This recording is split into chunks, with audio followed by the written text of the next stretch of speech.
ಫಟಾಫಟ್ ಅಂತ ತುಂಬ ಟೇಸ್ಟಿಯಾಗಿ ಹಾಗೂ ಈಸಿಯಾಗಿ ಕ್ಯಾರೆಟ್ ಹಲ್ವನ ಹೇಗೆ ಮಾಡೋದು ಅಂತ ತೋರಿಸ್ಕೊಡ್ತಿದ್ದೀನಿ. ಅತಿ ಕಡಿಮೆ ಸಮಯದಲ್ಲಿ ಹಾಗೆ ತುಂಬ ಕಮ್ಮಿ ಇಂಗ್ರೀಡಿಯೆಂಟ್ಸ್ನ ಬಳಸ್ಕೊಂಡು ಈ ಕ್ಯಾರೆಟ್ ಹಲ್ವ ಮಾಡಿದ್ದೀವಿ. ಬನ್ನಿ ಇದನ್ನ ಹೇಗೆ ಮಾಡೋದು ಅಂತ ನೋಡೋಣ. ನಾನಿಲ್ಲಿ ಕ್ಯಾರೆಟ್ನ ನೀಟಾಗಿ ಸಿಪ್ಪೆ ತೆಗೆದು ಮತ್ತೆ ಅದನ್ನು ವಾಶ್ ಮಾಡಿ ಇಟ್ಕೊಂಡಿದ್ದೀನಿ. ನಂತರ ಇದನ್ನು ಸಣ್ಣದಾಗಿ ತುರಿದಿಟ್ಕೊಂಡಿದ್ದೀನಿ.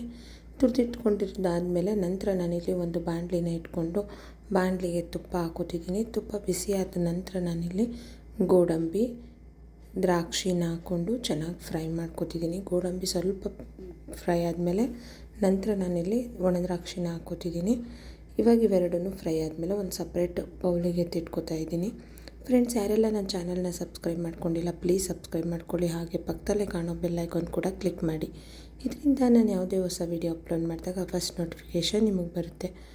ಗೋಡಂಬಿ ದ್ರಾಕ್ಷಿ ಫ್ರೈ ಆದಮೇಲೆ ನಂತರ ನಾವಿಲ್ಲಿ ಕ್ಯಾರೆಟ್ ತುರಿನ ಹಾಕ್ಕೊಂಡು ಫ್ರೈ ಮಾಡ್ಕೋಬೇಕು. ಅಂದರೆ ಇದು ಹಸಿ ವಾಸನೆ ಹೋಗೋವರೆಗೂ ನಾವಿದನ್ನು ಚೆನ್ನಾಗಿ ಫ್ರೈ ಮಾಡಬೇಕು.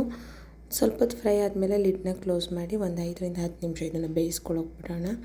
ನೋಡಿ, ಈ ರೀತಿ ಕಲರ್ ಚೇಂಜ್ ಆಗೋವರೆಗೂ ಇದು ಚೆನ್ನಾಗಿ ಇದನ್ನು ಫ್ರೈ ಮಾಡ್ಕೋಬೇಕು. ಅಂದರೆ ತುಪ್ಪದಲ್ಲೇ ಇದನ್ನು ಚೆನ್ನಾಗಿ ಹುರ್ಕೋಬೇಕು.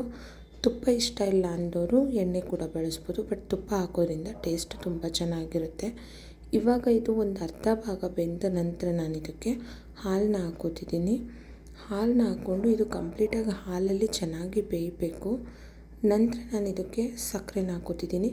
ತುಂಬ ಸಿಹಿ ಇಷ್ಟಪಡೋರು ಸ್ವಲ್ಪ ಜಾಸ್ತಿನೇ ಹಾಕೋಬೋದು, ಬೇಡ ಅಂದವರು ನಾನು ತೋರಿಸಿರೋ ಕ್ವಾಂಟಿಟಿಯಲ್ಲಿ ಹಾಕ್ಕೊಂಡು ನೀಟಾಗಿ ಒಂದು ಸಲ ಮಿಕ್ಸ್ ಮಾಡ್ಕೊಳ್ಳೋಣ. ಫ್ರೆಂಡ್ಸ್, ಇದು ತುಂಬ ಈಸಿಯಾಗಿ ಆಗೋಗ್ಬಿಡುತ್ತೆ. ಇವಾಗಂತೂ ರಜೆ ಇರೋದ್ರಿಂದ ಮಕ್ಕಳುಗಳು ಮನೆಯಲ್ಲಿ ಏನಾದರೂ ಕೇಳ್ತಾನೆ ಇರ್ತಾರೆ. ಹೊರಗಡೆಯಿಂದ ತಂದುಕೊಡೋ ಬದಲು ನಾವೇ ಮನೇಲಿ ಕೂಡ ಮಾಡಿಕೊಟ್ರೆ ತುಂಬ ಇಷ್ಟಪಟ್ಟು ಹಾಗೆ ಹೆಲ್ತಿಯಾಗಿ ಕೂಡ ಇರುತ್ತೆ ಇದನ್ನು ಮಾಡಿಕೊಡೋದ್ರಿಂದ. ನೋಡಿ, ಇವಾಗ ಇದು ಚೆನ್ನಾಗಿ ಮಿಕ್ಸ್ ಆದಮೇಲೆ ಚೆನ್ನಾಗಿ ಇದನ್ನು ನಾವು ಬೇಯಿಸ್ಕೋಬೇಕು. ಕ್ಯಾರೆಟ್ ಕಂಪ್ಲೀಟಾಗಿ ಇದು ಬೇಯಿಸ್ಕೋಬೇಕು. ಇದು ಕ್ಯಾರೆಟ್ ಚೆನ್ನಾಗಿ ಬೆಂದಾದಮೇಲೆ ನಾನು ಇದಕ್ಕೆ ಒಂದು 3 ಟೇಬಲ್ ಸ್ಪೂನ್ನಷ್ಟು ಚಿರೋಟಿ ರವೆನ ಹಾಕೋತಿದ್ದೀನಿ. ಚಿರೋಟಿ ರವೆ ಹಾಕೋದ್ರಿಂದ ಇದು ಹಲ್ವಾ ಕ್ವಾಂಟಿಟಿಯಲ್ಲಿ ಬರುತ್ತೆ, ಹಲ್ವಾ ಕನ್ಸಿಸ್ಟೆನ್ಸಿಯಲ್ಲಿ ಬರುತ್ತಿದ್ದು.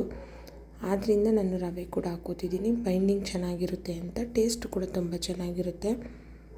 ನೋಡ್ತಿದ್ದೀರಲ್ಲ, ಇವಾಗ ಇದನ್ನು ಚೆನ್ನಾಗಿದು ಮಿಕ್ಸ್ ಆಗಬೇಕು. ನಾವು ಬೇಯಿಸೋದ್ರಲ್ಲೇ ಮೇಯ್ನ್ ಇರೋದು. ಇದು ಹಲ್ವಾ ಥರ ಬರಬೇಕಲ್ವ, ಹಾಗಾಗಿ ಇದನ್ನು ಚೆನ್ನಾಗಿ ಬೇಯಿಸ್ಕೋಬೇಕು ನಾವು.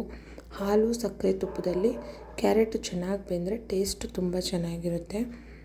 ಇವಾಗ ಇದು ಆಗಿದೆ ಅನ್ನೋ ಟೈಮಲ್ಲಿ, ಅಂದರೆ ಒಂದು 90% ಆದಂಥ ಟೈಮಲ್ಲಿ ನಾನು ಇದಕ್ಕೆ ಗೋಡಂಬಿ ದ್ರಾಕ್ಷಿನ ಆಗಲೇ ನಾವು ಫ್ರೈ ಮಾಡಿ ಇಟ್ಕೊಂಡಿದ್ದೀವಲ್ಲ ತುಪ್ಪದಲ್ಲಿ, ಅದನ್ನು ಹಾಕ್ಕೊಂಡು ಮಿಕ್ಸ್ ಮಾಡ್ಕೊತಿದ್ದೀನಿ. ನಾನಿಲ್ಲಿ ಸ್ವಲ್ಪ ಪಂಪ್ಕಿನ್ ಸೀಡ್ಸ್ ಕೂಡ ಆ್ಯಡ್ ಮಾಡಿದ್ದೀನಿ, ಟೇಸ್ಟ್ ಚೆನ್ನಾಗಿರುತ್ತೆ ಅಂತ. ನೀವು ಗೋಡಂಬಿ ದ್ರಾಕ್ಷಿ ಎರಡನ್ನೇ ಕೂಡ ಹಾಕ್ಕೋಬೋದು. ನೋಡಿದ್ರಲ್ಲ ಫ್ರೆಂಡ್ಸ್, ಎಷ್ಟು ಈಸಿಯಾಗಿ ಟೇಸ್ಟಿಯಾಗಿ ಕ್ಯಾರೆಟ್ ಹಲ್ವಾ ಹೇಗೆ ಮಾಡೋದು ಅಂತ. ಮರಿದೇ ವಿಡಿಯೋಗೊಂದು ಲೈಕ್ ಮಾಡಿ.